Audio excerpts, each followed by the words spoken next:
So first of all, how are you doing, Alex? I'm doing okay at the moment. I mean, the lockdown's been quite a struggle because obviously I like to have a routine and know what I'm doing. So to have all my plans and all my routine completely changed all in one go was quite a struggle for me. And I have had a few sort of meltdowns and things, but I think as the weeks go on, it's getting easier for me to cope with. What have you been spending your time doing?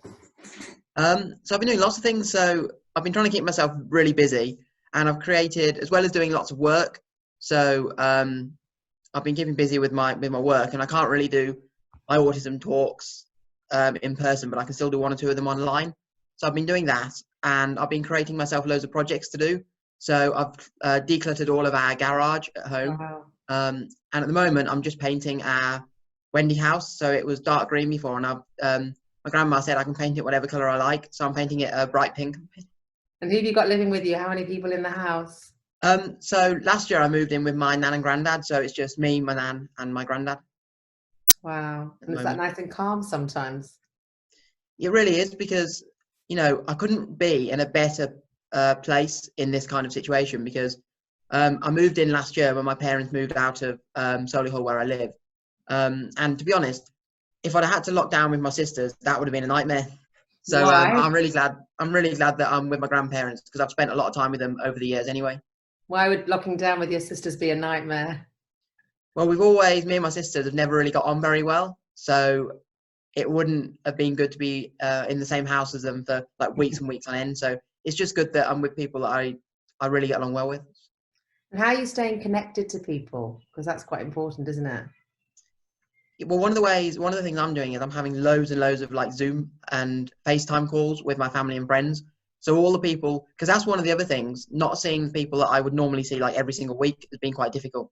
So sometimes I have like 6 or 7 FaceTime or Zoom calls with them on any single day. So that's been fantastic because it feels like you're actually with the person when you can actually see them on the phone. And how do you find the Zoom conversations more than talking in person? Do you like them? Do you find them more challenging? No, I find them fine to be honest. I mean, before I was saying this to one of my friends before the lockdown, we did used to speak with each other, but it was only ever on like a normal phone call. So to be able to actually see the other person is brilliant, and it feels almost like you're with them in the room. And even with my aunt, we FaceTime every single day almost. And before, I never really used to FaceTime her because she was always over in Solihull, so I could always pop down and see her. But I think that's something that I will carry on with after the lockdown. I will carry on speaking to people more often on the phone. So that's changed a habit, really, hasn't it? Yeah, definitely. It's just nice, really. You don't realize how valuable just speaking to someone or just seeing someone is, whether that's in person or whether that's on the phone. But I think that's what one of the things the lockdown has taught me is, you know, speaking to someone can really help sometimes. And has your mood been variable? Do you have some good days and some bad days?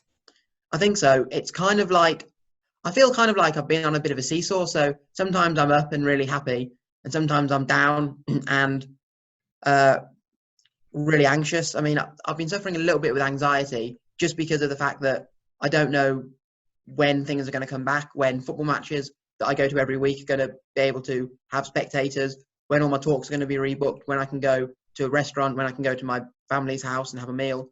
So I think my mood's sort of been a bit all over the place, really. And sometimes, I mean, throughout this whole lockdown period, I mean, I've been coping quite well at certain times, but I always feel like I'm sort of on the edge of a cliff all the time. So any one little thing that normally I wouldn't really notice or wouldn't really bother me, one little thing can really like tip me off the edge and I can have a meltdown or something.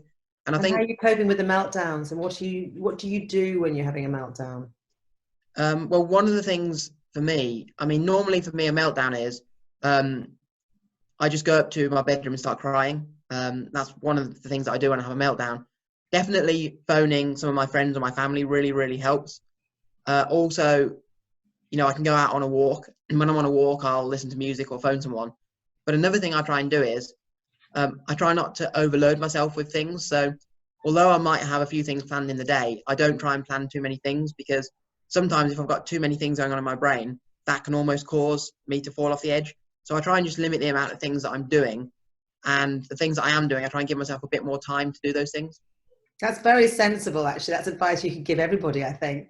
Yeah. How do you come to be such a sensible young man, Alex? I mean, you're obviously sensible by nature, but autism can often present itself with some really disturbing feelings and um, anxiety that's kind of overwhelming, that really makes people not able to function. But you function so well. I mean, you've written books, you do talks, public speaking all the time. You're in hot demand. You're so positive. I know you work in radio stations. When was that always possible, or was there a transition period through your life where you thought, actually, things are starting to work in my favor now? I can be much more Alex and have my views heard and have my personality out there. Can you think of a time when it wasn't so good and how it transitioned? Yeah, I mean, from the very first time that I was diagnosed, so when I was diagnosed with autism, I didn't know well, I was diagnosed with Asperger's. So as soon as I was diagnosed with Asperger's, my dad told me it was a positive thing and it gave me special powers. So I always believed that it was kind of a positive thing. And all throughout, I really struggled throughout school. School was a terrible time because I felt like I was hiding my personality. I felt really depressed. And it was only when I started in sixth form that I was allowed to wear my own colourful clothes. I didn't have to do homework. That I really started, I felt like I was becoming my own independent person. And then I think it was just before I left college that my dad booked me on a TV presenter training course. And I thought, wow, this is exactly what I wanted to do. So almost overnight, I went from being a little bit lost in really what I wanted to do in my life to then suddenly really supercharged and energized to actually, this is what I want to do. And I felt like I had a kind of a purpose. So, throughout my life, I've always viewed it as something positive, and there has been loads of struggles and challenges. But I think nowadays, because I'm able to travel independently, start my own business, do the things that I really enjoy, educate people on what autism is to live with and go to school with. I think those are the things that, those are the things that I'm really enjoying with my life at the moment. I suppose it's important though for people to know that it's still a struggle for you. It's not like autism goes. You become aware of how your autism presents and how the environment you want to live in needs to be managed a bit by you and other people. Am I right? I think that's right. I mean, there has been, like I've said, throughout school, there's been loads and loads of struggles. And when I left school, it was like 50% of those struggles just left me instantly. But even nowadays, as you know, I still have meltdowns. I still have struggle with certain noises, the feel of certain objects. So I still have a lot of struggles with my autism. But I think as I've become older, I've been able to find different ways of being able to cope with different coping strategies. And also, particularly with meltdowns, when I was younger, I never really used to know when a meltdown was coming on, and it was like an instant thing. But nowadays, I can kind of recognize more often when a meltdown is coming on, so I can almost lessen the effects of the meltdown. So I think, yeah, as I've got older, it's, I've been able to cope with things a lot better. What advice would you give to parents, maybe in isolation now, trying to support their kids, but also when we come out of isolation, hopefully things get back to normal? Is there any advice that you'd like to give somebody, or maybe something that you'd like to have happened to you when you were younger? Yeah. Well, I think at the moment, I think what I'm trying to do is keep as many things from my normal routine the same in my new sort of lockdown routine. So, normally I get up at say 7 o'clock, have lunch at say 12. So I'm still doing those things and still keeping as many things as I can the same. And also, I'm still trying to do as much exercise as I can. So I can't go and play golf or squash like I would normally do, but exercise has always been a really great thing for me to be able to deal with a lot of the challenges I've had. So even if that's, normally it would be going and playing a game of squash or going and having a few holes of golf. But I think now it's kind of going on a walk, playing football in the garden with my granddad. So, those are some of the things. And, not looking at the bigger picture. So I'm not sort of thinking, oh, what's going to happen next week or the week after, but I'm just taking things sort of 2 or 3 days at a time and almost managing my time. So I'm not too stressed about too many different things all at once. So I suppose one of the things I heard was your dad giving you that wonderful positive message when you were young was the real kind of starting point for you to be able to go, actually, I'm okay with my autism. It's not ideal. It's a challenge, but actually autism itself is not going to be defining me, and it's not going to be negative. And I think I'm wondering if more parents could do that for their children, because it really makes a difference, doesn't it? A massive difference. I mean, when I first got told, oh, by the way, Alex, you have Asperger's, I had no idea what it was. So the only thing I knew was the things that my dad had told me straight after that meeting, which was look upon your autism as something positive. It gives us special powers, like being able to think differently. And he said to me that lots of our family have autistic traits. So because that was all that I knew about Asperger's at the time, it's what I kind of believed. Yeah. And my dad's always been a really, really positive person, and my mum as well. And they've always really understood my autism. So they've been two people who I can always rely on to sort of help me out if I need a chat or if I need to talk over things with someone. And, I think a lot of the time, I always find that what you think about your autism or your Asperger's, a lot of the time is the same as what you think of, as what your parents think of autism or Asperger's, because, it's like young children supporting the same football team as their parents or something, just because it's what their family do. So they follow in their family's traits. But for my dad to say that, it was probably one of the most valuable things I've ever been told, because it gave me that footing to think, right, okay, autism is going to be a challenge, but there are also many, many positive elements of it. And those are the things, even nowadays, that I like to focus on every single day. And is that hard some days, or is it easy for you to be positive? I always try and be a positive person. I think certain things are harder for me because I have autism. But then again, certain things that people would find quite difficult, like for instance, my grandma said she wouldn't be able to eat for a week if she knew she was going on the radio, for instance. And when I go on the radio, I don't even think really about it. I just do it and enjoy it. And that's kind of a positive trait of my Asperger's, that I don't get nervous. But, it is a challenge, because autism's not, it's not all roses. It can be a struggle. But, there are many, many positive elements of it. And like I said, those are the things that I like to focus on. And, I've got it for the rest of my life. So I prefer to focus on, as I've said, the positives.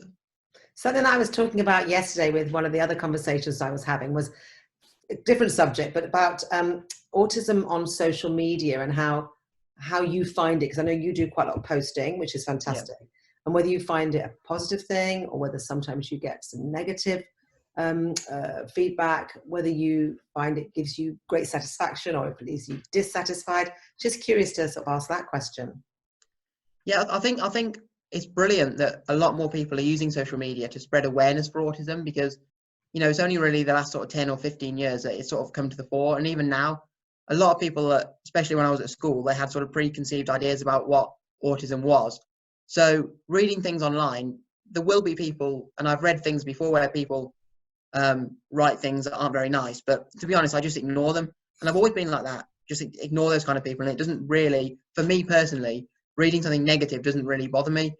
But I think the more people can spread awareness about not just what autism is, but what their autism means for them, because everyone with autism is different. So my autism is completely different to the next person with autism's autism. What I find challenging, maybe the thing that someone else with autism finds helps them to calm down or to de-stress.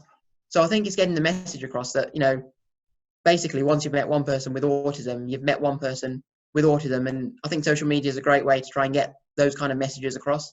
Yeah, that's brilliant, Alex. That is absolutely what I wanted. But I'll do a quick goodbye and thank you, and then I won't officially say goodbye because I'm going to talk to you. So, Alex, thank you so much for talking to us. Do you want to let people know about your book? Because they might be really interested to read more about your life and to learn from the wonderful experiences that you've had. Tell them about your book. So my book is called That's Not Right, My Life Living with Asperger's, and it's available to buy in paperback or Kindle via Amazon, or there's a link to it on my website, thealexmanners.com. Brilliant. Listen, have a wonderful rest of the day, and thank you for speaking with me. It's been a real pleasure. No, thank you. It's been great. I'm going to stop recording now. Right.